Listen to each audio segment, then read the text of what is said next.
Jadi apa namanya seperti saat ini mungkin di negara Eropa itu sudah banyak sekali memanfaatkan yang namanya PLTS ini. Sedangkan di Indonesia itu masih dalam tahap perkembangan. Jadi jangan sampai seperti apa yang terjadi dengan industri kendaraan otomotif kita seperti mobil itu kita sudah menurut historinya kita tertinggal mungkin sekitar 30 sampai 50 tahun dibandingkan negara-negara maju yang lebih dulu menciptakan atau membangun mobil. Bahkan sampai sekarang pun Indonesia belum dapat menciptakan kendaraan mobil. Nah, ini jangan sampai terjadi di PLTS. Untuk itu tugas Kadin untuk sosialisasi dari awal pemanfaatan ini jangan sampai di bidang energi baru terbarukan ini Indonesia juga tertinggal. Oke, kemudian dasar hukum memanfaatkan PLTS. Jadi sehubungan dengan adanya PLTS ini, pemerintah melandasi untuk legalisasi pembangunan PLTS ini. Jadi mungkin sekilas saja karena waktunya saya nggak banyak. Jadi pertama adalah munculnya peraturan SDM 49 tahun 2018 ini tentang penggunaan sistem PLTS atap yang terhubung dengan jaringan PLN. Jadi pemerintah mengatur bagaimana prosedurnya, bagaimana izin-izinnya gitu loh. Terus bagaimana cara sampai bagaimana merangkai alat itu sehingga tidak menimbulkan bahaya dan itu semua dituangkan dalam peraturan Menteri SDM 49. Kemudian peraturan ini diperbarui dengan peraturan Menteri SDM yang terbaru yaitu nomor 26 tahun 2001. Jadi kalau yang tahun 49 tadi diantaranya juga mengatur kalau misalnya kita produksi listrik dari panel surya itu berapa persen sih nilai yang akan dihargai oleh PLN itu jadi diatur di sini. Kalau ESDM nomor 49 tahun 2018 itu hasil dari PLTS sisa pemakaian rumah tangga kemudian yang diekspor ke PLN itu hanya dihargai 60% ya. Kemudian kalau peraturan Menteri SDM nomor 26 tahun 2021 itu menyatakan bahwa 100% listrik kita yang diekspor ke PLN itu akan dinilai. Jadi ada peningkatan. Jadi kalau yang tahun 2018 itu 60%, maka tahun 2001 ini kita sudah 100%. Itu yang pokok. Tapi masih ada peraturan-peraturan tambahan yang lain yang mungkin kita tidak akan bahas di sini. Kemudian yang berkaitan dengan target pemerintah itu tahun 2025 itu 23% atau sekitar 3,6 gigawatt kebutuhan listrik di Indonesia itu targetnya akan disuplai oleh PLTS. Jadi lumayan cukup besar ya. Jadi 23% tahun 2025 itu targetnya akan disuplai oleh PLTS. Mungkin sedikit itu dasar hukum dari pemanfaatan PLTS.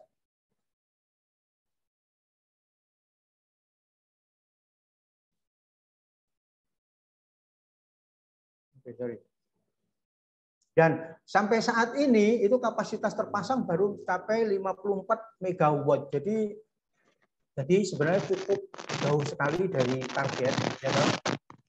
Jauh sekali dari target.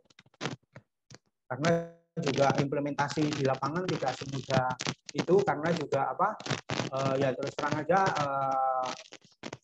ada suplai PLN itu sudah sekarang kondisi sudah over suplai. Jadi kalau misalkan itu ada panel surya sudah ya mungkin PLN juga akan rugi ya. Oke, sekarang selanjutnya adalah komponen utama dari panel surya.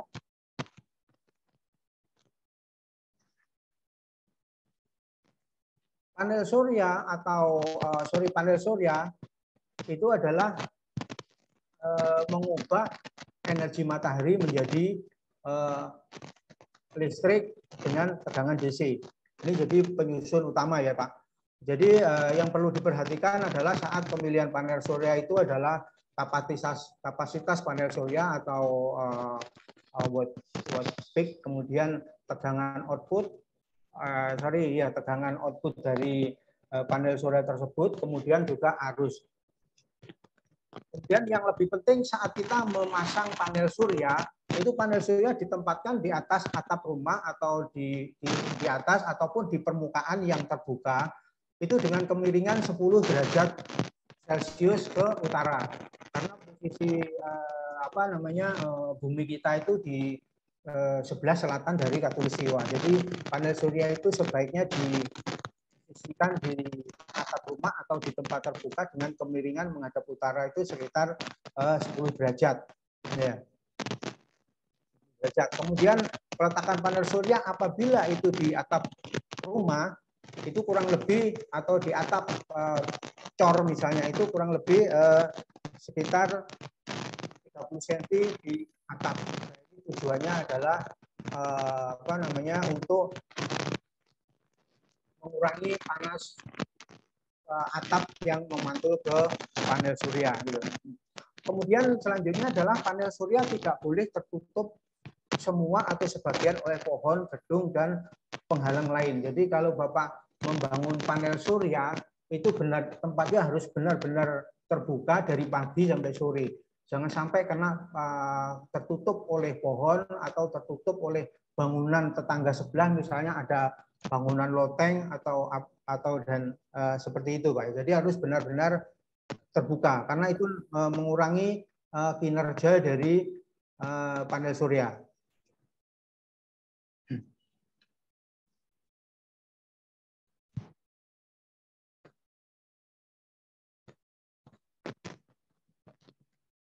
Sorry.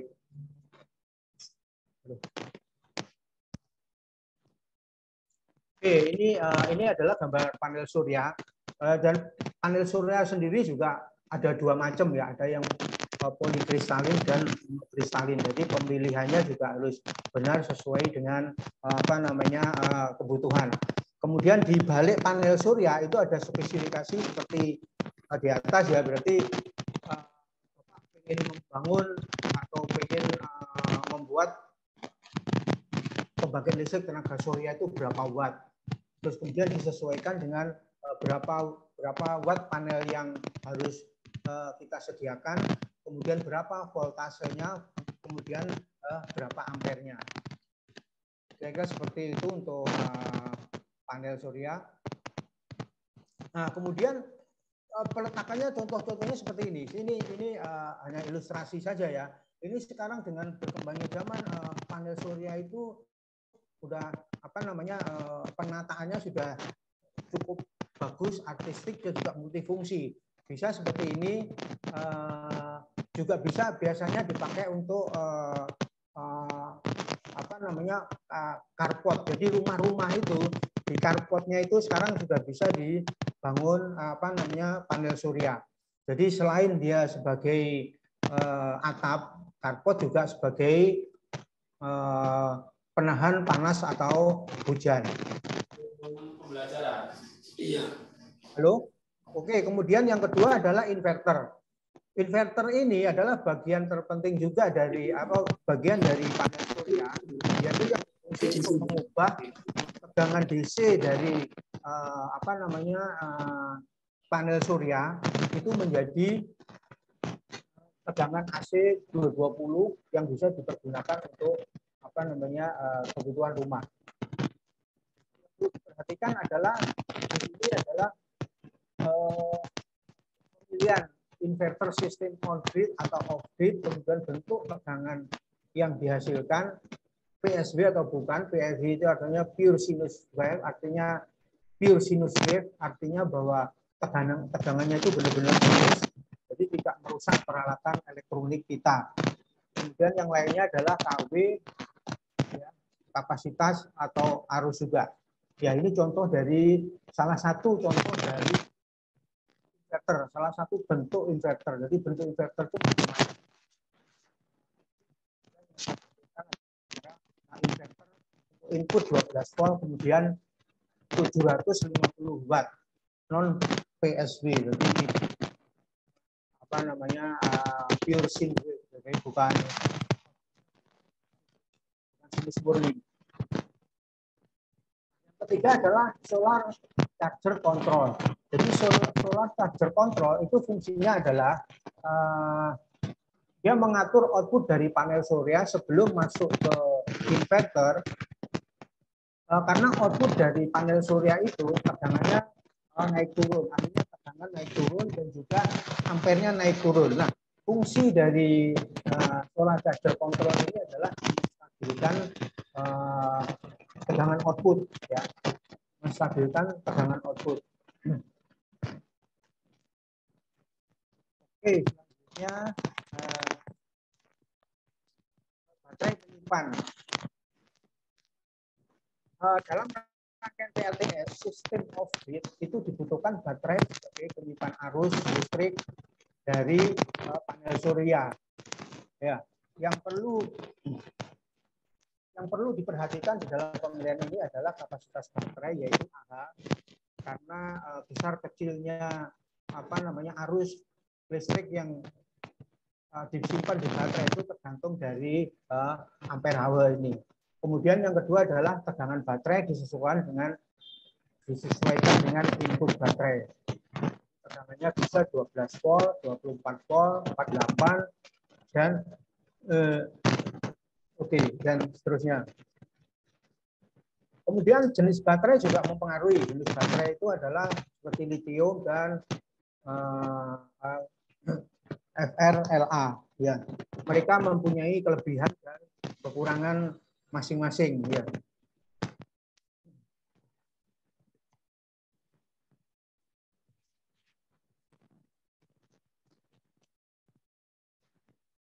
Oke, selanjutnya adalah komponen pendukung dari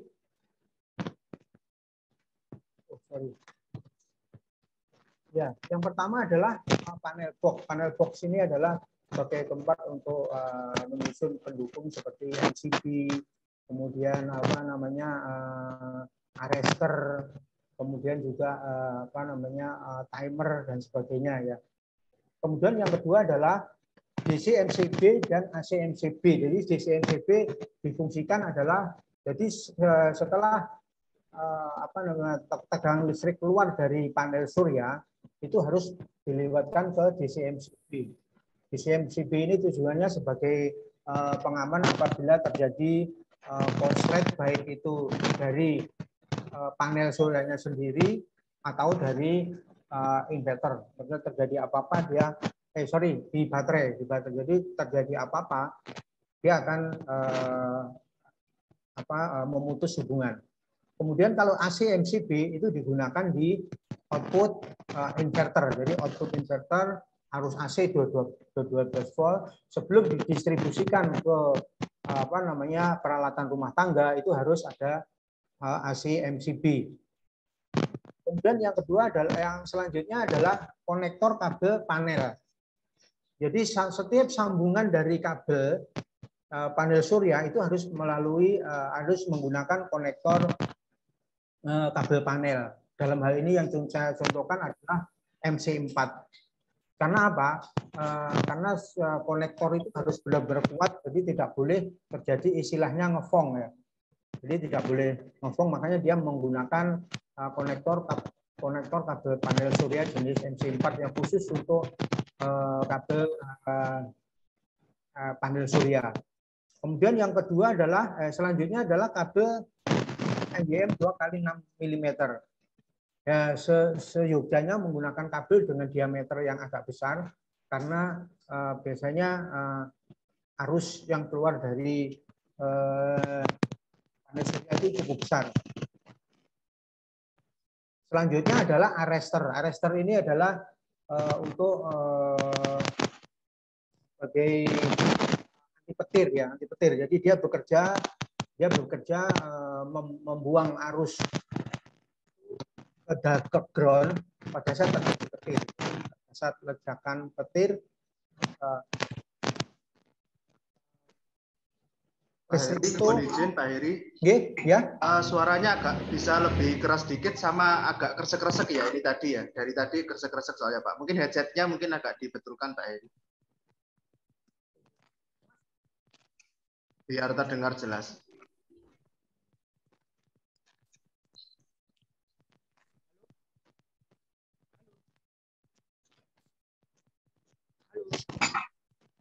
Robi.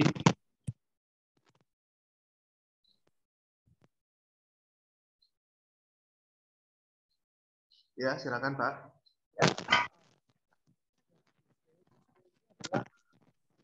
Maaf, nggak keluar Pak suaranya.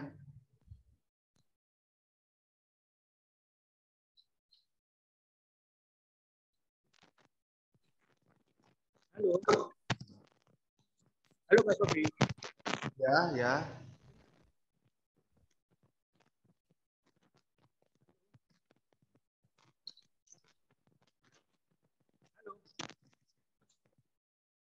Masih belum terdengar, Pak. Belum.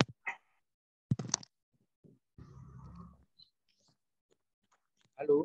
Ya, jelas, Pak. Oke, selanjutnya adalah display. Display ini untuk menampilkan hasil dari panel surya. Ini ada voltmeter, di situ ada ampere, ada volt. Kemudian kalau dia ada beban, dia voltmeternya akan keluar angka. Ini pendukung-pendukungnya. Dan ini adalah mounting. Mounting ini adalah untuk yang memegang panel surya di atap genteng ataupun di lahan cor-cor.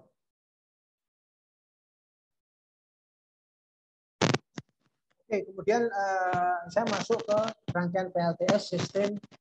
Ada 2 sistem di sini, sebenarnya masih ada lagi untuk hybrid ya. Ini saya bahas untuk rangkaian PLTS sistem off grid dan on grid. Jadi off grid ada rangkaian PLTS yang menghasilkan energi listrik secara mandiri. Artinya apa? Dia bisa digunakan tanpa connect ke PLN. Jadi misalkan dipakai di rumah-rumah terpencil, rumah-rumah misalkan yang jauh dari PLN, atau di tambak-tambak udang, atau di persawahan yang tidak ada PLN, itu menggunakan sistem off grid. Jadi dia arus hasil dari panel surya itu arusnya disimpan di baterai. Dia menggunakan baterai, kemudian dari baterai itu untuk menjalankan inverter, kemudian inverter itu untuk menjalankan peralatan misalnya kincir atau pompa dan sebagainya. Jadi itu sifatnya mandiri. Nah, jadi rangkaian off grid ini seperti ini. Jadi ini panel surya. Jadi ini panel surya, kemudian sebelum ini kabel konektor MC, dan sebelumnya sebenarnya di sini ada pengaman DC. Jadi supaya misalnya terjadi short di panel ini, di sini ada pengaman DC. Jadi tidak sampai merusak solar charger control, tapi dia sudah putus di sini. Nah, output dari solar charger control, jadi listrik dari panel surya. Seperti saya bilang tadi, listrik keluaran panel surya itu tidak stabil. Karena apa? Karena sinar matahari kadang-kadang redup, kadang-kadang mendung, ya kadang-kadang sinarnya terik. Itu oleh SCC ini dia dibuat stabil tegangannya ya. Jadi tegangan di sini stabil. Interupsi Pak. Ya nggih, monggo. Mohon mungkin langsung aja ke mic-nya di laptop Pak, lebih jelas barangkali. Oh gitu ya. Mohon maaf, tak putus ya Pak ya. Sebentar. Kan kemerotok tadi. Iya. Ini masih kemerotok Pak? Masih Pak? Pak, bagus. Oh iya, ini agak apa namanya? Apa laptopnya? Bukan ininya apa? Gini masih bagus. Prosok. Pak, dites dulu Pak. 1, 2, 3. 1, 2, 3. 1, 2, 3. Halo. Oke, coba saya pakai laptop aja ya Pak ya. Oh, bukan laptop Pak ini tadi Pak. Halo, gini gimana Pak? Jelas Pak? Enggak, tadi bukan laptop Pak. Hah? Tadi pakai apa itu?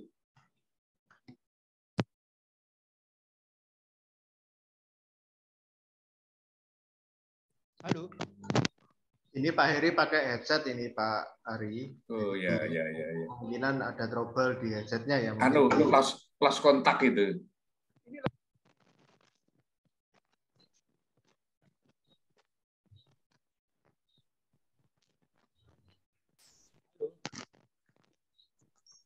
Halo.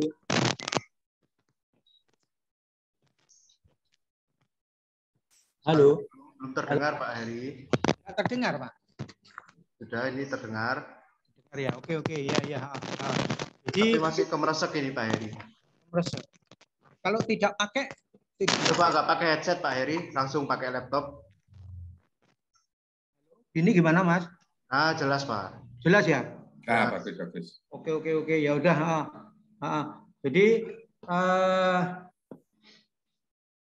Jadi fungsi dari SCC itu adalah menstabilkan listrik yang dihasilkan oleh panel surya. Jadi keluar dari SCC ini dia masuk ke baterai. Jadi dia ngecas baterai. Ya, kemudian ngecas baterai. Kemudian juga dia output dari baterai ini dia masuk ke inverter. Ya, dia masuk ke inverter. Inverter ini tugasnya adalah mengubah arus DC dari baterai itu menjadi arus AC. Ya, ini mengubah arus DC baterai menjadi arus AC 220. Nah, kemudian output dari inverter ini itu disuplaikan ke peralatan rumah tangga kita ya, yang AC 220 volt. Selain itu, ini juga bisa dimanfaatkan untuk arus DC-nya. Jadi yang ini lampu DC, Pak. Yang ini lampu DC, yang ini beban DC, yang ini beban AC. Jadi bebannya bisa DC, bisa juga AC. Nah, yang dimaksud mandiri energi itu adalah kalau sistem ini itu dipakai misalnya di kincir pengincir air di tambak, gitu. Misalkan kita mau pakai di peralatan pompa air di sawah, kemudian misalnya di penerangan di malam hari, misalnya di kafe-kafe atau di di gerobak-gerobak itu misalnya di tengah malam supaya tidak perlu menggunakan listrik, dia bisa menggunakan sistem ini. Jadi kerjanya pada saat siang hari ini kita jalankan sampai baterai penuh, kemudian pada malam hari dia dihubungkan ke inverter ini untuk menjalankan peralatan rumah tangga kita gitu. Oke, saya lanjutkan.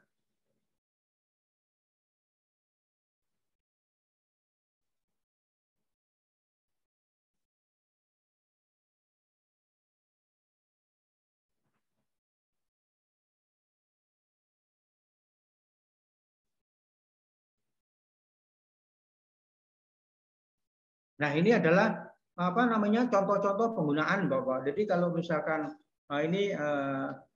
seperti ini ya, seperti ini air di tengah sawah ini kan dia tidak ada dia tidak ada aliran listrik, dia bisa menggunakan itu. Kemudian ini kincir ditambak itu ya, ditambak itu kita bisa juga menggunakan. Jadi ini bahkan untuk penutup atapnya dia menggunakan panel surya sehingga dia berfungsi selain sebagai tempat berteduh, dia juga untuk menjalankan kincir. Kemudian mungkin di kafe-kafe ada lampu yang sekian. Ini biasanya kan buatnya kecil-kecil kok ya. Jadi buat lampu sekarang itu buatnya kecil-kecil. Jadi contohnya untuk panel, katakan listrik di rumah kita aja misalnya 5 watt. 5 watt itu kalau kita misalkan hanya membuat 300 watt panel surya atau 300 watt itu dibagi 5 watt berapa? Jadi sudah cukup banyak ya. Sudah cukup banyak. cukup banyak dengan 300 watt itu ada berapa lampu juga cukup banyak. Ada 60 lampu ya. 60 lampu untuk 5 watt. Untuk 300 watt inverter itu bisa untuk 60 lampu yang 5 wattan, Pak. Nah, ini penyusunan panel atapnya ini kebetulan di tengah hutan. Mungkin ini di perkampungan yang tidak ada listriknya, dia bisa mandiri energi seperti ini. Nah, ini untuk yang di mungkin di kota-kota besar juga sekarang sudah mulai pakai panel surya seperti ini juga gitu. Yang kedua adalah sistem on grid, bahwa on grid itu adalah mereka menggunakan jaringan PLN sebagai penyimpan sebagai sumber untuk menjalankan inverter itu. Jadi kalau on grid itu biasanya dipakai di rumah-rumah atau di pabrik, di gedung-gedung, dan dia harus connect dengan listrik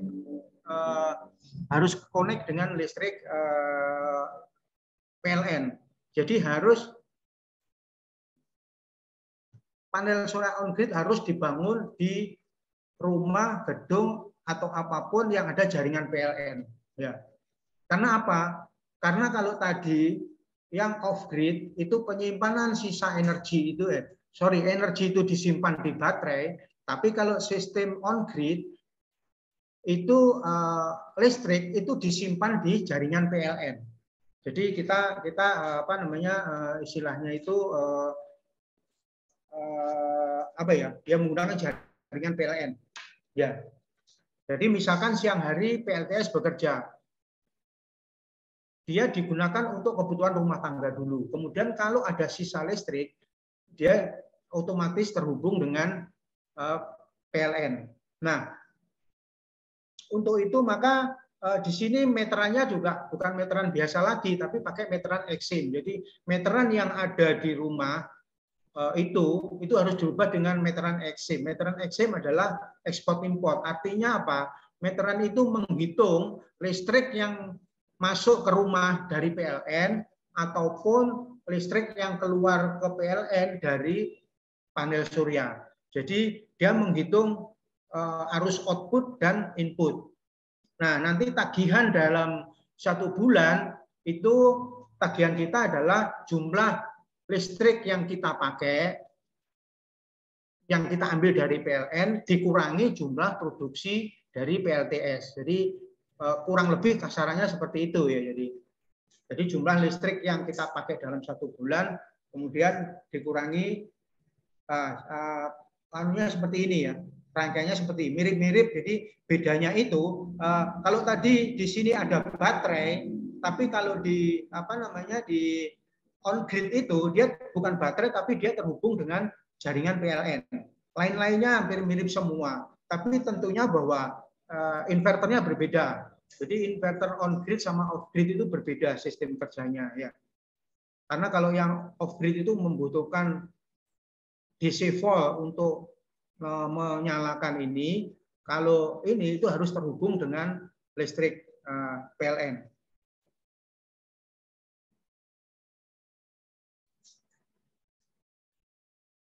Oke, pemanfaatannya.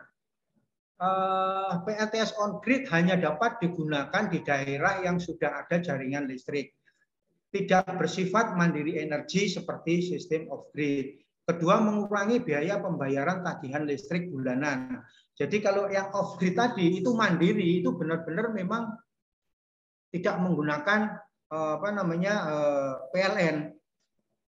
Jadi semua biaya yang keluar akibat pemakaian listrik kita dibebankan ke PLTS off grid. Tapi kalau di sini itu sifatnya adalah mengurangi pembayaran tagihan listrik. Karena apa? Mengurangi. Karena kita tetap menggunakan energi listrik PLN. Kita tetap menggunakan energi PLN, kemudian dikurangi dengan hasil produksi dari panel surya. Nah, biasanya untuk panel surya yang sistem on grid ini biasanya 1.200 watt, kemudian 2.200 watt, 3.300 watt, dan seterusnya sampai kelas pabrik yang kelasnya mega ya. Nah, ini juga bisa digunakan sebagai sumber 1 pas ataupun 3 pas. Biasanya 3 pas itu di apa namanya di bengkel-bengkel, di apa namanya pabrikasi-pabrikasi yang butuh 3 pas itu ataupun di gedung-gedung yang besar. Nah, ini contoh apa namanya pembangunan listrik apa namanya on grid ya. Ini contohnya kita membangun kurang lebih 2.400 WP. 2.400 WP. Ini outputnya ini adalah besarnya panel surya sekian WP, tapi ini biasanya outputnya itu hanya sekitar 2.000 watt karena terjadinya apa namanya efisiensi ya. Ini pasti terjadi kebocoran energi. Kemudian di sini kita menggunakan 6 unit panel surya. Nah, kemudian output dari panel surya ini itu kita inikan di sini dulu di panel ini apa panel surya dianukan di panel box. Jadi panel box itu ada MCB, ada DC MCB, ada AC MCB, ada arrestor. Ini yang display tadi. Kemudian indikator LED on off-nya gitu ya. Nah, ini biasanya panel box juga tergantung MCB-nya juga tergantung kebutuhan, ada 10 misalnya 12 dan sebagainya. Nah, kemudian setelah dari panel itu kita inputkan di sini. Ini yang inverter ya. Inverter on grid 2000 watt. Jadi melalui panel pengatur di sini, dia inputnya ke sini. Kemudian juga dia output dari panel ini, dari inverter ini dia terhubung ke ini yang meteran Exim, Bapak. Jadi ini yang namanya meteran export import. Jadi output dari inverter ini itu kita inputkan ke panel ke meteran ekspor import. Nah, nanti selanjutnya di sinilah dihitung berapa pemakaian rumah tangga kita, kemudian berapa dikurangi dari hasil panel surya tersebut. Nah, ini contoh-contoh dari penggunaan panel surya yang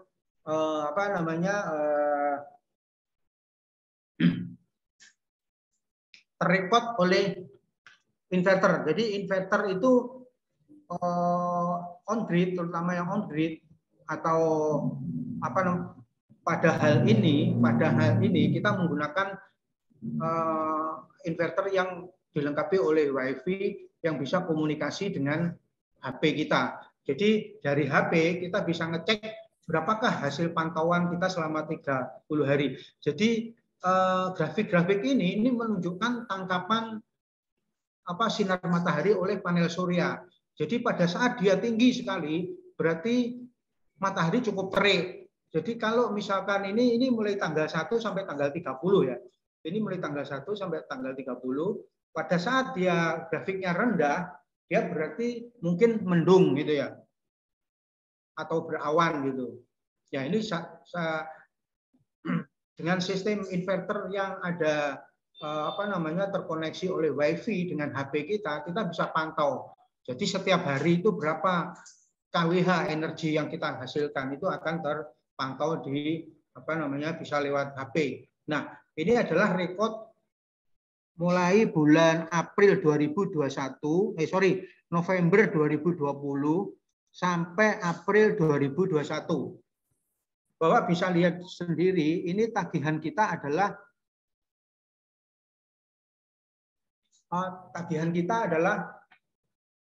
ini listrik yang dipakai adalah 2.200 watt. 2.200 watt itu pemakaian dengan misalkan 2 AC, kemudian peralatan rumah tangga yang lain, itu kurang lebih sekitar katakanlah 700 sampai 900 ya. Itu kalau tanpa panel surya. Ini menggunakan panel surya bisa dilihat bahwa tagihan itu bulan April itu hanya 149. Kemudian dari November itu pertama kita mungkin ini waktu awal-awal pakai itu setelah berapa bulan itu ada masih 561, tapi dia menurun terus sampai akhirnya 149. Nah, ini tagihan ini juga bisa faktor yang mempengaruhi adalah misalnya penggunaan AC. Kalau misalnya Bapak berlibur ke luar kota, rumah ditinggal selama 3 hari, 4 hari, tentu beban rumah menurun. Nah, itu bisa menurunkan biaya. Yang kedua adalah faktor cuaca. Misalnya dari musim panas menuju ke musim hujan, atau dari musim hujan menuju ke musim panas. Itu juga bisa menurunkan biaya tagihan. Karena apa? Karena hasil listriknya besar gitu. Kira-kira seperti itu, Pak. Ini hasil real ya. Ini hasil yang diambil dari WiFi yang terkonek dengan HP. Jadi bukan rekayasa. Ini terlihat dari November sampai April itu kebetulan terjadi penurunan. Nanti mungkin kalau musim hujan ini juga akan naik, tapi naiknya tetap bahwa paling minimal itu pengurangan energi listrik itu 40%. Jadi energi listrik yang Bapak pakai, tagihan listrik yang Bapak pakai itu kalau pakai minimal itu berkurang 40%. 40% dari tagihan sebelum ini. Oke, kemudian selanjutnya dari grafik ini saya menyoroti bahwa panel surya tidak hanya kita lihat dari segi ekonomisnya, tapi juga segi lingkungan. Bagi pemerhati lingkungan, kemudian juga di panel surya di inverter ini juga dilengkapi, Bapak. Jadi di sini dihitung, ya, dengan menggunakan panel surya sekian kW, ya, ini sekian kW sekian lama. Itu berapa karbon energi yang terredus gitu ya. Ya, jadi dihitung, berarti bisa dibayangkan bahwa seandainya 1/4 dari bumi ini menggunakan panel surya, sudah berapa juta atau miliar ton reducing karbon dioksida. Jadi karbon dioksida menurun sangat drastis. Ini penurunannya itu sekitar 382 kg. Ya. Cuma ini waktu itu ngitungnya apakah ini ya? Saya kurang agak lupa ya. Karena ini data saya ambil sudah agak cukup lama. Kemudian coal saving. Jadi kita juga menghemat, ya, penggunaan sinar matahari sesuai data ini itu menghemat 382 kg batu bara. Bayangkan kalau kita menggunakan panel surya yang tidak istilahnya itu kita makan energi apa-apa, hanya kita menyerap matahari, itu sudah kita sudah menghemat batu bara sekian. Kemudian selanjutnya adalah reducing deforestation. Jadi penebangan hutan ya. Jadi itu sama dengan menghemat penebangan hutan sebanyak 53 pohon.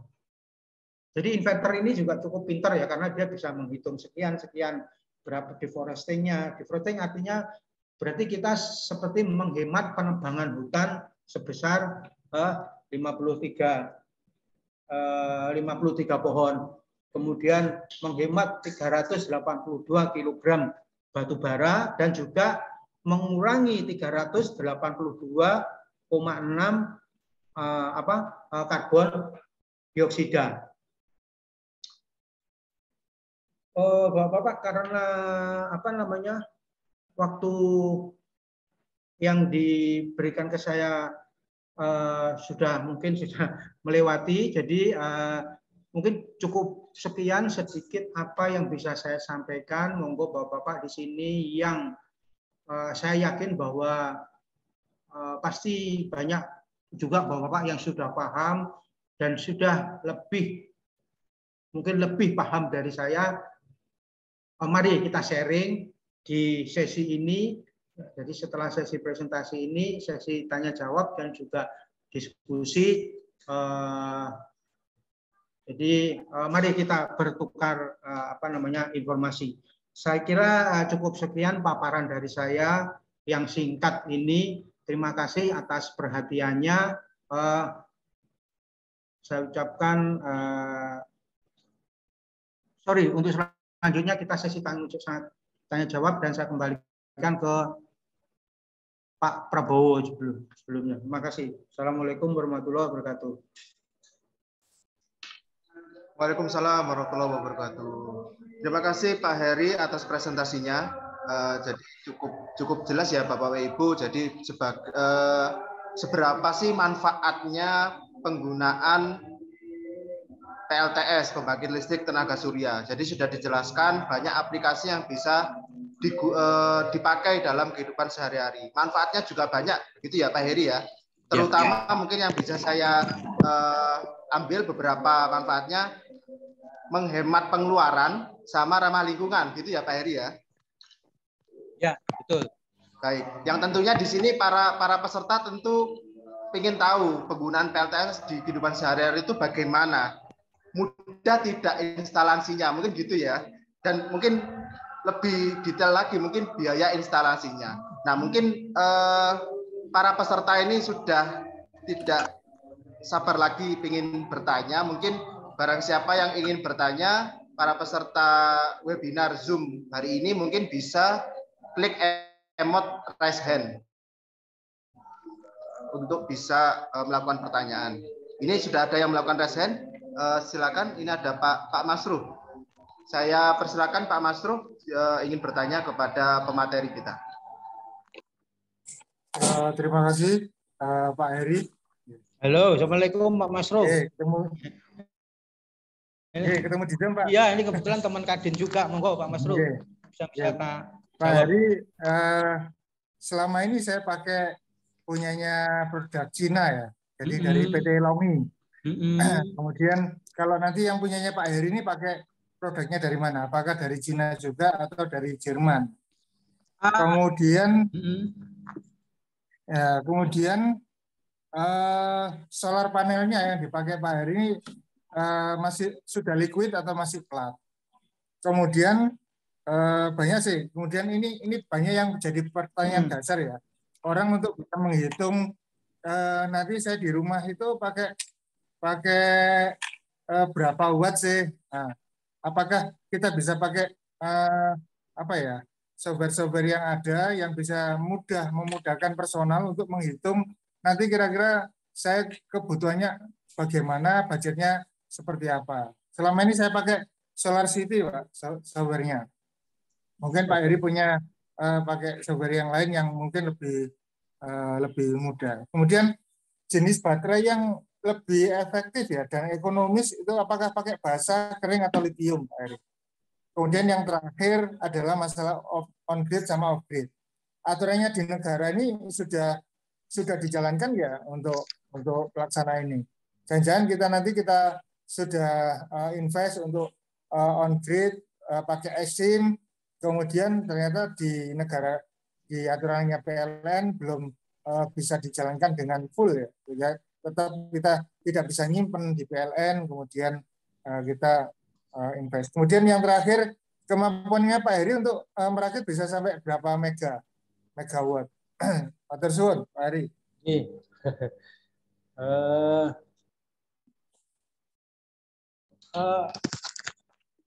Mas Robi ini langsung ditanggapi atau gimana? Langsung ditanggapi aja ya Pak Heri ya, karena ini pertanyaan sudah banyak. Tapi nanti ada peserta lain yang ingin bertanya, silakan melakukan raise hand nanti untuk pertanyaan berikutnya. Mungkin setelah itu, karena ini belum ada yang raise hand, mungkin nanti saya persilakan bagi yang lain untuk bertanya. Mungkin bisa di-share dulu, ada beberapa pertanyaan. Iya. Oke Pak Masruk, yang pertama mengenai plat panel ya. Panel saya menggunakan apa yang kita jalankan sekarang panel plat biasa. Cuma pilihannya monokristalin atau polikristalin gitu aja, itu juga disesuaikan dengan kebutuhan customer. Kemudian untuk ngitung berapa watt biasanya ada sistem itu sih, tapi kita biasanya untuk yang tidak terlalu besar itu biasanya manual. Jadi kita hitung berapa sih pemakaian selama sehari semalam. Jadi kita harus hitung rata-rata pemakaian sehari semalam itu berapa watt. Nah, dari situ nanti kita bisa gambarkan atau kita bikin suatu skema bahwa oh kalau sekian watt berarti kita butuh sekian banyak panel, kemudian SCC-nya harus pakai yang berapa ampere, kemudian kalau misalnya mandiri itu baterainya harus pakai berapa ampere hour, kemudian juga inverternya itu yang berapa watt, ya. Jadi di situ. Sama juga kalau misalnya on grid paling kita hanya menentukan yang terakhir yaitu inverternya berapa watt. Kemudian kalau bicara baterai itu sebenarnya yang banyak dipakai itu adalah baterai kering yaitu VRLA atau yang lithium. Itu yang biasa dipakai yang biasa dipakai untuk panel surya ya. Cuma kelebihan dari lithium itu adalah dia tahan sampai 3 kali circle life-nya itu sampai 3 kali FRA, tapi ya itu harganya juga sampai 3 kali juga gitu. Terus masalah peraturan pemerintah ini juga masih ada perdebatan. Mohon kita berdiskusi di sini ya, mungkin Bapak-bapak ada informasi yang lain, tapi yang jelas bahwa kondisi PLN itu sekarang oversupply gitu. Jadi mau nggak mau dengan banyaknya panel surya dia akan istilahnya ya sebagai pesaing gitu ya. Walaupun aturan pemerintah Permen itu mengatakan bahwa masyarakat itu sudah difasilitasi, dilindungi untuk pembangunan PLTS atap ini, tapi karena regulasi di bawah itu kita melalui PLN, ya akhirnya juga ada ya mungkin perlu waktu yang agak lama lah. Tapi ini saya sempat beberapa waktu lalu itu belum sampai terjadi kendala seperti ini. Tapi dengan banyaknya mungkin ini panel itu memang ada ya mesti agak sabar lah istilahnya begitu ya. Mungkin perlu waktu untuk mengajukan meteran eksim dan sebagainya ya. Kemudian kalau berapa mega itu karena kita juga berpartner dengan perusahaan besar di Jakarta, jadi itu kita tidak terbatas meganya, yaitu biasa membangun di di industri-industri ya. Jadi pabrik-pabrik itu sekarang di Jakarta pabrik-pabrik besar seperti Coca-Cola itu semua sudah banyak yang beralih ke panel surya. Karena kalau hitung-hitung mereka itu bisa membantu seperti tadi saya gambarkan itu minimal 40% ya. Minimal itu 40%. Berarti itu kalau kelas industri itu sangat lumayan. Walaupun untuk di kelas industri itu sebenarnya tidak bisa dipakai semua pakai PLTS karena ada beban-beban motor dan beban-beban yang turbin yang cukup besar itu mereka tetap pakai PLN. Tapi beban-beban yang sifatnya tidak terlalu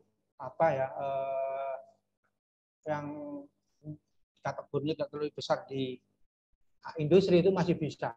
Tapi tetap yaitu kita bisa pakai juga yang 3 pas. Mungkin itu Pak Masruk yang bisa saya sampaikan. Selanjutnya Mas Robi.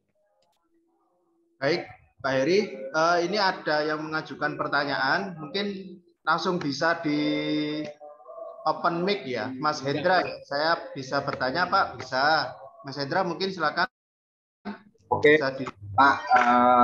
Terima kasih. Assalamualaikum warahmatullahi wabarakatuh. Waalaikumsalam. Saya Hendra Pak. Kebetulan saya di Candi. Jadi saya pengen tahu sama dengan Bapak yang sebelumnya tadi tanya, karena sistem on grid itu kan harus ada grid ya. Nah, grid itu kan mayoritas memang dari PLN. Kan saya mengalami sendiri bahwa untuk mengajukan eksim itu cukup lama dan cukup susah. Apalagi sekarang meskipun permennya sudah keluar, ternyata kapasitas terpasang juga dibatasi. Jadi banyak yang bertanya kenapa permennya bilang begitu, tapi kenyataannya di lapangan kok dibatasi, tidak 100% ekspor. Pertama itu masih dihitung 65 dan sekarang kalau nggak salah di bawah 20% kapasitas PA terpasang yang di meteran kita. Dan banyaknya juga menurut saya lumayan mahal, meskipun masih relatif terjangkau lah. Jadi begitu Pak. Iya, Pak. Terus pertama itu, kedua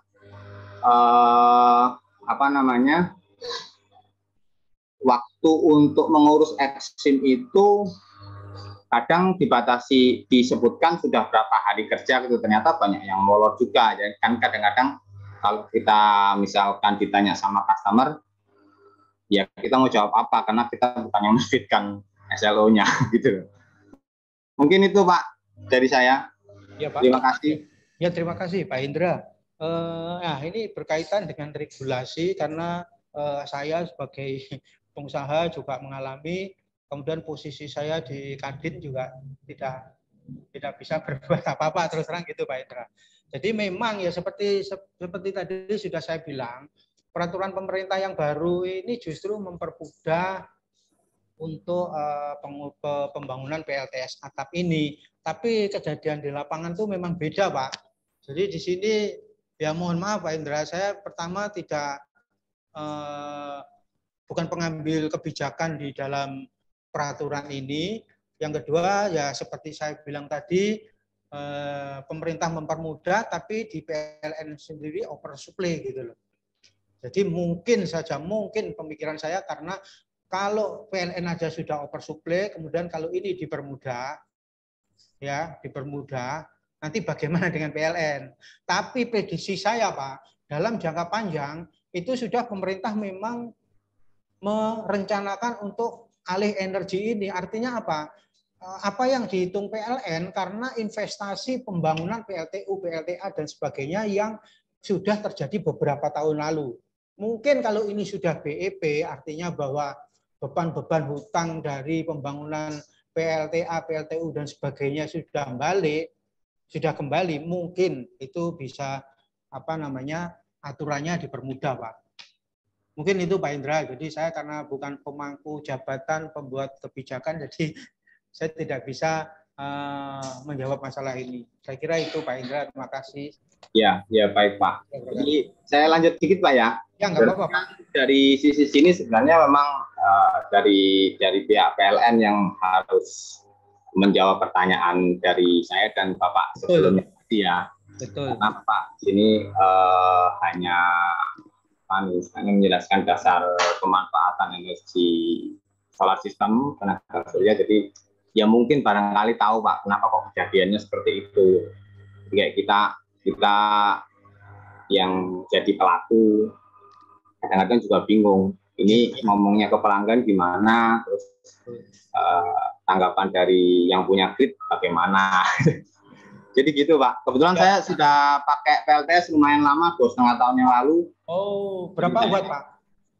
Saya pakai ini Pak, bidireksional. Kebetulan saya pakai SME inverternya, jadi saya sudah putus grid itu, meskipun saya masih pasang PLN ya, karena saya sudah pasang dari dulu. SMA itu sudah saya pasang 2 tahun yang lalu. SMA, oh iya. Off grid ya Pak? Nah Pak? Off grid. Saya ini Pak, kalau zaman dulu itu kan ada namanya hibrid bidireksional ya, jadi inverter off grid menghidupkan inverter on grid. Oh iya. Sistem saya adalah on off grid dengan 2 inverter off grid 1 dan 1 inverter on grid. Jadi off gridnya itu untuk suplai yang itunya ya, apa namanya? Ya, jadi sebenarnya bisa menghidupkan inverter on grid dengan inverter off grid. Hanya saja kalau inverternya tidak bidireksional itu sangat berbahaya. Ketika ada arus balik ke inverter off grid, kemungkinan bakalan meletus inverter off gridnya. Iya betul Pak. Tapi kalau inverternya off grid bidireksional, dia akan simpen ke baterai. Oke. Ya Pak Indra, gini, saya sebagai pengurus Kadin di bidang energi resource, mungkin saya hanya bisa menyampaikan suatu saat apabila kita ada pertemuan dengan PLN, saya sebagai perantara antara pengusaha dengan pemerintah, saya mungkin bisa sampaikan ini ya. Iya Pak, iya. Ya, terima kasih Pak Indra. Ya, baik Pak, terima kasih, mungkin itu cukup. Assalamualaikum warahmatullahi wabarakatuh. Waalaikumsalam warahmatullahi wabarakatuh. Pertanyaan berikutnya dari Pak Miftah Surur. Mungkin Pak Miftah Surur ingin menyampaikan langsung, mungkin bisa di open mikrofonnya.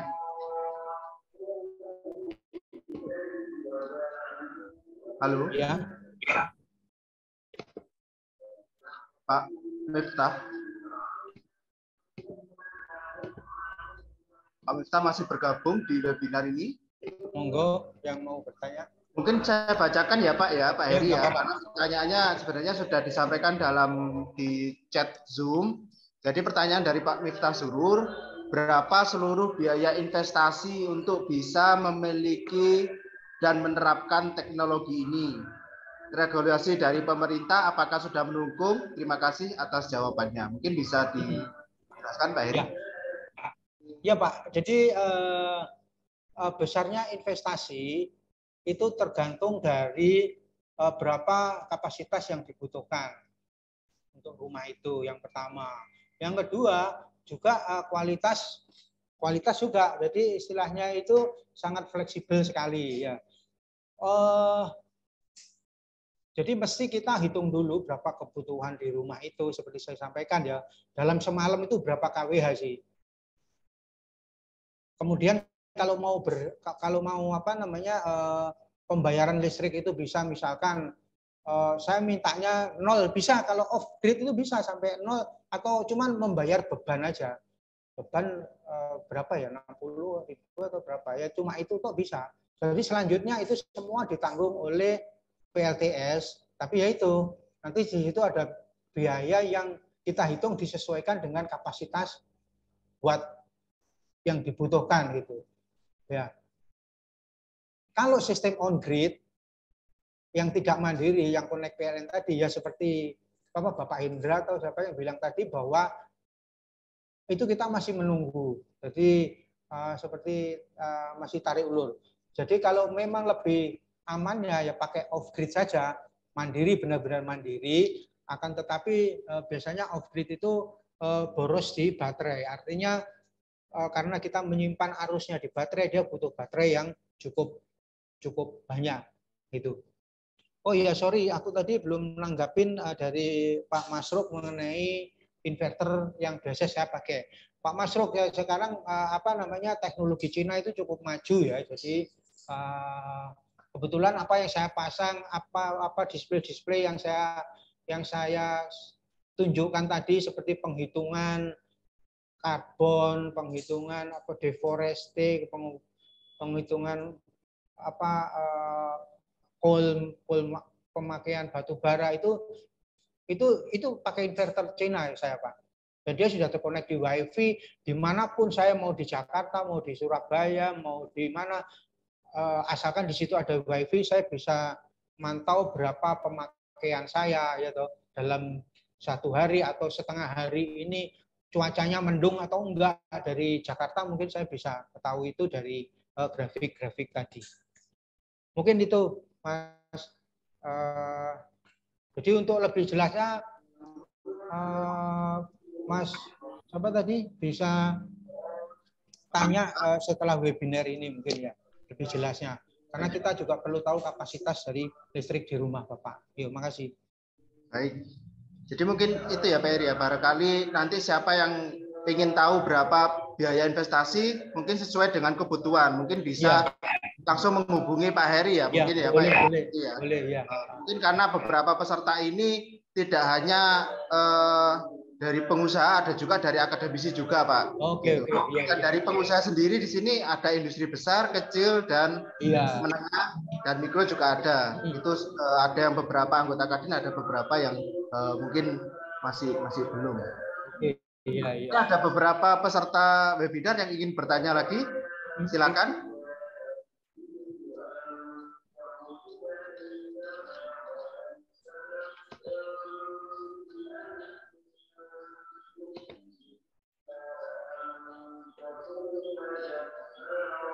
Hingga saat ini ada 40 peserta yang bergabung dalam webinar.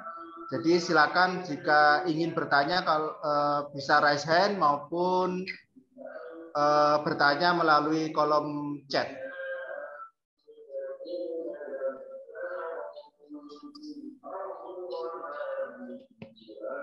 Kalau misalnya konsultasi Pak Heri, ingin tahu kantornya Pak Heri di mana Pak Heri? Kantor saya di daerah Jalan Raja Wali, nomor 27A di daerah Gedangan. Daerah Gedangan, Pak ya. Ya, ya. Barangkali ada yang ingin konsultasi atau apa, mungkin bisa datang juga ya Pak ya, ke Jalan Raja Wali nomor 27A. 27A di daerah Gedangan. Itu kalau nggak salah depan SMP ya Pak ya, SMP Gedangan. Ya, oke, ya, ya. Monggo Bapak Ibu, ada ya di sini yang ingin bertanya?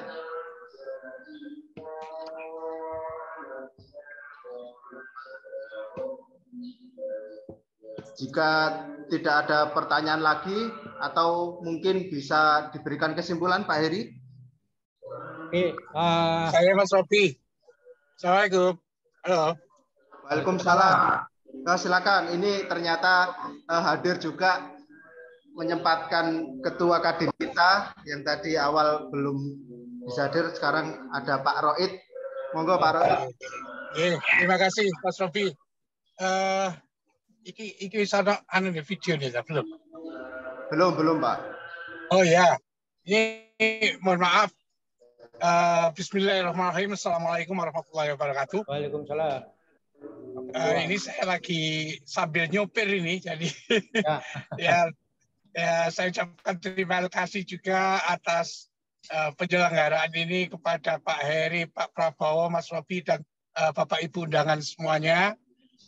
Terima kasih. Saya tadi ya hanya sebatas mendengar, alhamdulillah masih sempat mengikuti. Dan kali ini saya hanya ingin menggarisbawahi barangkali gitu ya. Yang pertama soal tadi yang dikhawatirkan oleh Pak penanya, atau kalau nggak salah Pak Heri, bahwasanya sekarang ada oversupply untuk listrik kan gitu di PLN. Hanya yang saya tahu, PLN itu kan ada dua, ada pembangkit, ada penyalur kan gitu, kira-kira gitu ya. Yang penyalur ini adalah PLN, yang punya kabel-kabel itu PLN. Ya. Tapi kalau pembangkit listriknya, setahu saya itu sudah diswastanisasi, kan gitu.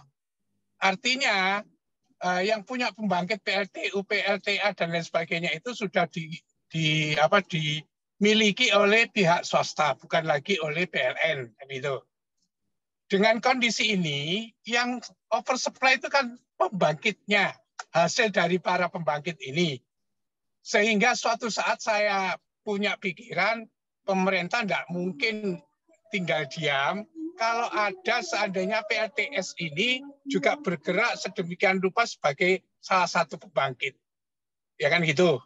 Tidak boleh dong pemerintah memihak PLTA, PLTU, tapi PLTS-nya nggak direken kan nggak mungkin. Harusnya PLN sebagai pihak BUMN harusnya memberi kesempatan yang sama. Nah itu pemikiran saya, sehingga saya berharap justru PLTS ini akan berkembang dan bersaing dengan mereka yang punya PLTA, PLTU ya. Jadi PLTS ini akan bersaing dengan pembangkit atau PLTU maupun PLTA dan lain sebagainya, atau PLTD misal. Ya, sehingga jangan khawatir, kalau menurut saya jangan khawatir, pindah saja sekarang. Di antara hambatan sekarang ini kan PLN sudah mulai naik ini tarifnya, karena mungkin itu tadi oversupply, PLN harus nanggung kerugian para pembangkit itu kan gitu, kira-kira gitu ya. Itu yang pertama. Yang kedua,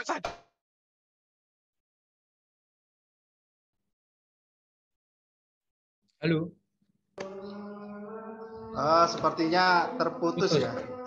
Jadi mohon maaf jika ada putus sinyal dari Ketua Kadin Sidoarjo. Mungkin beliau juga lagi ada perjalanan ini. Gimana? Apakah sudah tersambung lagi Pak Roid? Sudah tersambung lagi itu. Sudah nyambung belum? Sudah. Oh sudah, oke. Saya keluar mobil juga. Ya, jadi yang terakhir soal kalau mau kaitannya dengan hubungan untuk konsultasi dan lain sebagainya masalah PLTS ini, boleh juga teman-teman para peserta, baik anggota Kadin maupun sebelum jadi anggota Kadin, konsultasi ke kantor Kadin bisa juga. Jadi nanti bisa kita arahkan untuk bisa ketemu Pak Heri di kantor atau di tempat Pak Heri.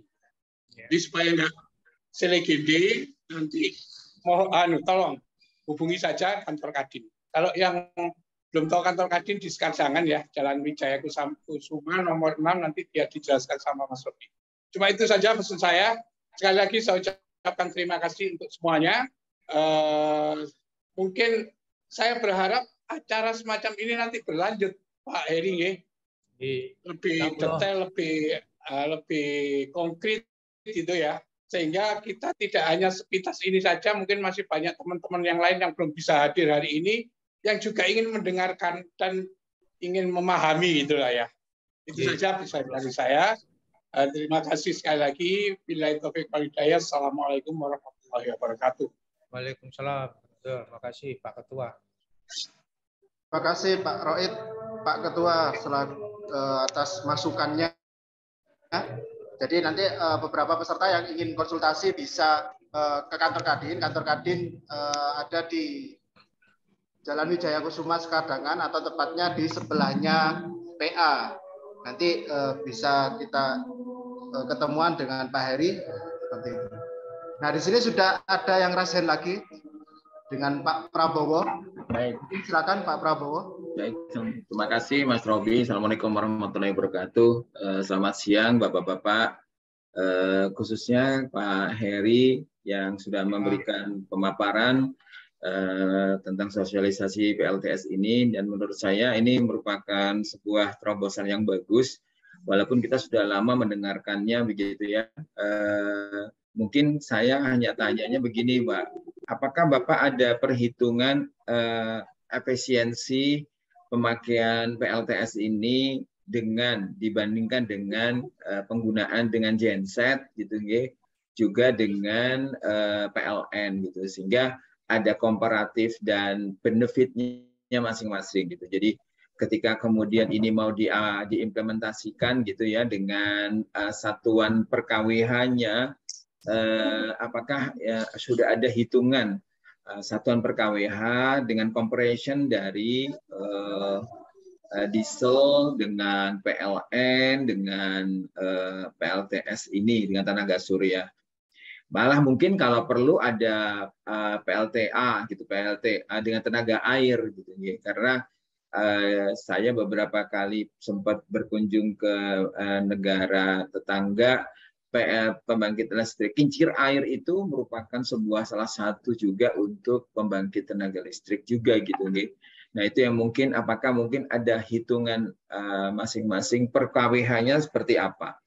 Kalaupun memang kita konsepnya adalah kalau peneliti itu kan mungkin kalau penelitian itu nggak melihat berapa nilai efisiensinya, tapi paling tidak ketika ini kita ekskalasi atau implementasikan ke dalam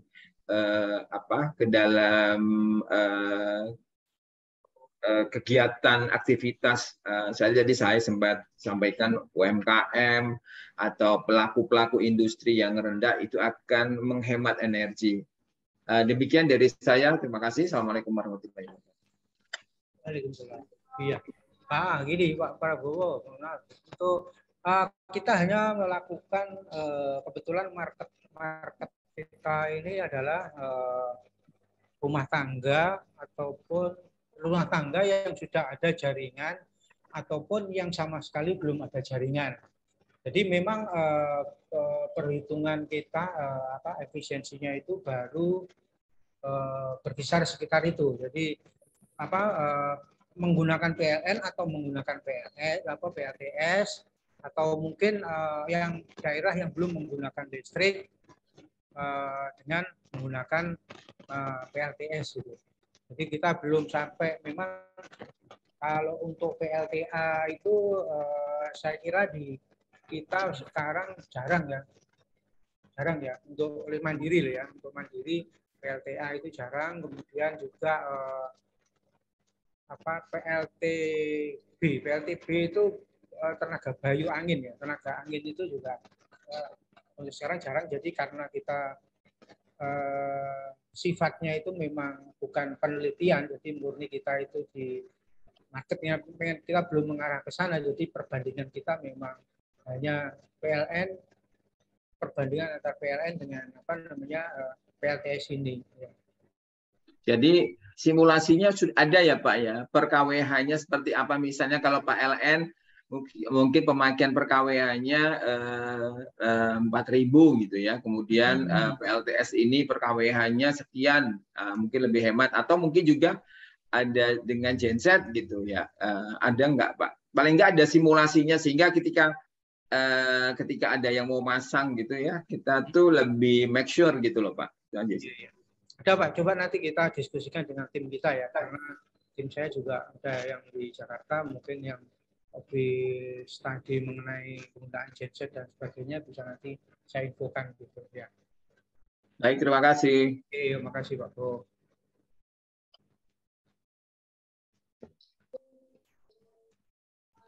Terima kasih Pak Prabowo atas pertanyaannya. Mungkin ada pertanyaan lagi? Saya hanya menginfokan bagi peserta di sini yang belum mengisi daftar hadir, mungkin bisa ngisi daftar hadir di link form yang di kolom chat ya. Nanti materi yang ingin diminta kita bisa share melalui email yang sudah terdaftar di pendaftaran daftar hadir di kolom chat. Karena waktu kita sudah mendekati waktu jam 12 dan ini sudah azan ya. Mungkin Pak Heri bisa memberikan kesimpulan.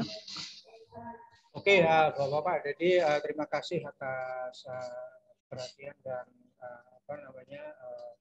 responnya untuk webinar kali ini. Jadi saya bisa menyimpulkan seperti berikut bahwa pemikiran kita harus sudah mulai berubah, bahwa kita tidak hanya tergantung kepada energi fosil saja, minyak bumi, gas, dan sebagainya. Kita harus mulai beralih mindset bahwa kita harus perlu bisa mencoba sekecil apapun itu melihat bahwa bahwa matahari itu sebenarnya adalah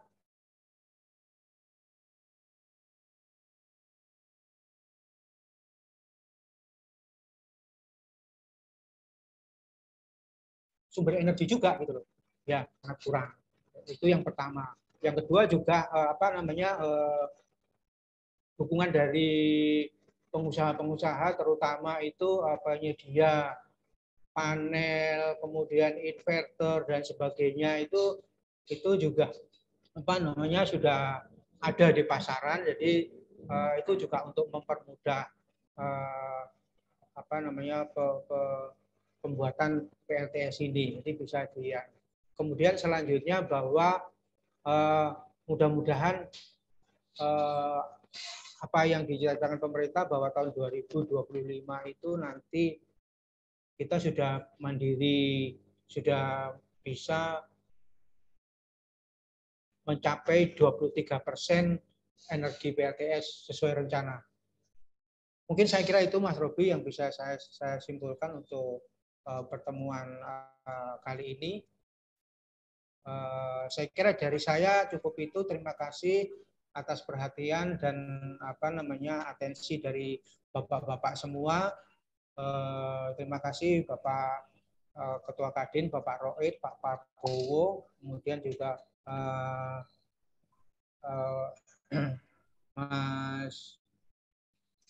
Mas Sekjen. Terima kasih.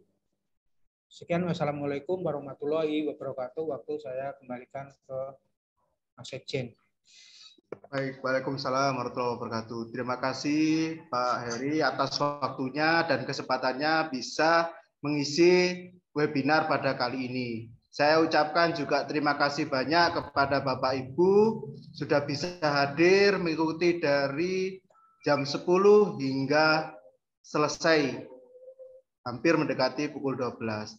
Semoga sosialisasi pemanfaatan pembangkit listrik tenaga surya memberikan kita pencerahan seberapa besar manfaat dari PLTS ini. Semoga kita juga bertambah ilmunya dan yang masih belum menggunakan aplikasi ini mungkin bisa menerapkan.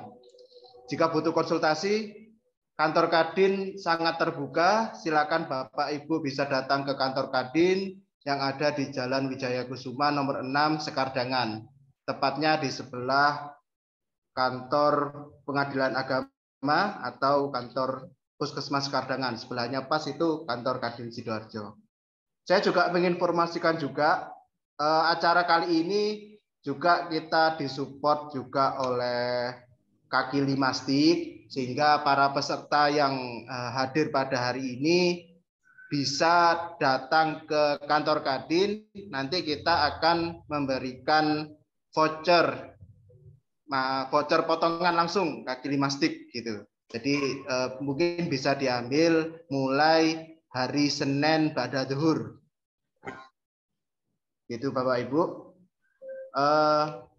Kami dari Kadin Sidoarjo mengucapkan sekali lagi terima kasih dan mohon maaf jika ada kesalahan kata dan pelaksanaan ini. Terima kasih banyak kita ucapkan dan kita akhiri. Wassalamualaikum warahmatullahi wabarakatuh. Waalaikumsalam. Assalamualaikum warahmatullahi wabarakatuh. Ada foto tuh Mas Robi. Oh iya Pak Heri, terima kasih banyak sudah diingatkan. Karena ini sudah ditutup ya, tapi nggak apa-apa. Mungkin Bapak Ibu yang masih hadir pada hari ini, terima kasih Pak Heri sudah diingatkan. Mungkin bisa minta waktunya sebentar lagi, 1 menit saja. Mungkin bisa dibantu sama operator Mas Rizky. Kita foto bersama sejenak, setelah itu silakan bisa kita meninggalkan Zoom. Mungkin para peserta bisa menyalakan ini ya videonya. Mungkin bisa dibantu Mas Rizky. Baik Mas Robi, mohon ditahan dulu ya untuk videonya, dinyalakan dahulu. Setelah nanti saya instruksikan untuk selesai, berarti sudah selesai untuk pengambilan gambarnya.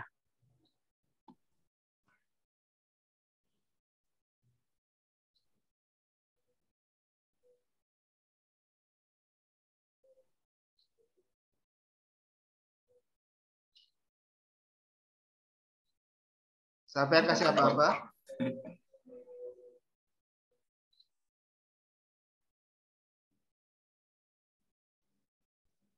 Satu, 2, 3. Lagi. Angkat jempol, Pak. Mas Riki sudah ya? Satu lagi ya? Siap, sudah Mas Robi. Oke, pakai jempol coba. 1, 2, 3. Baik, terima kasih banyak Bapak Ibu. Mohon maaf jika ada salah kata. Iya. Mas Robi.